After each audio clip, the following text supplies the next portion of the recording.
François Desjardins, tu travailles au Devoir depuis plusieurs années. Qu'est-ce qui t'a amené à travailler dans ce journal? Peux-tu me parler un peu de ton parcours professionnel? J'ai travaillé à l'agence de presse sur Reuters assez longtemps, de 1999 à 2004. Puis en 2004, il y a eu des problèmes financiers à la compagnie, donc j'ai perdu mon emploi. Je me suis retrouvé, et là, à ce moment-là, j'avais postulé au Devoir, j'avais envoyé un CV tout simplement. Tu aurais pu postuler ailleurs aussi. Pourquoi tu as choisi d'aller au Devoir? Oui, j'ai postulé, je pense que j'ai envoyé 11 CV quand j'ai perdu ma job chez Reuters. 11 CV au Devoir? Non?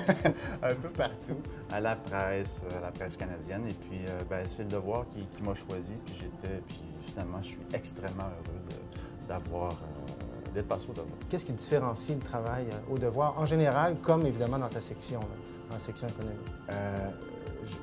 Je pense que ce qui nous différencie, c'est vraiment, on se permet au Devoir de faire des réflexions qu'on ne se permet pas de faire ailleurs. Et je veux pas. Les concurrents, en général, ont tendance parfois à se coller vraiment à l'actualité.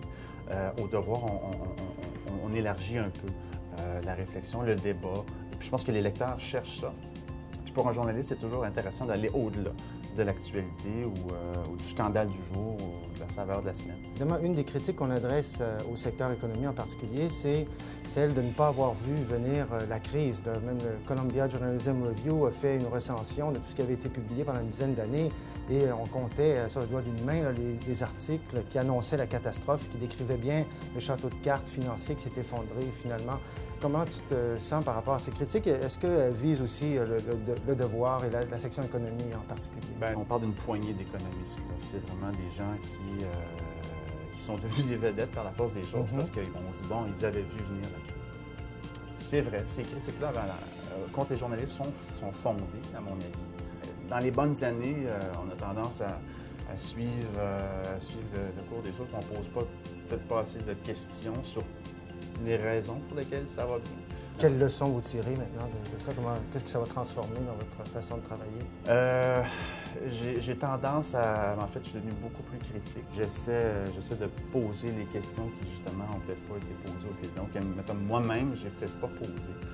Donc, ça me force un peu à améliorer mon travail.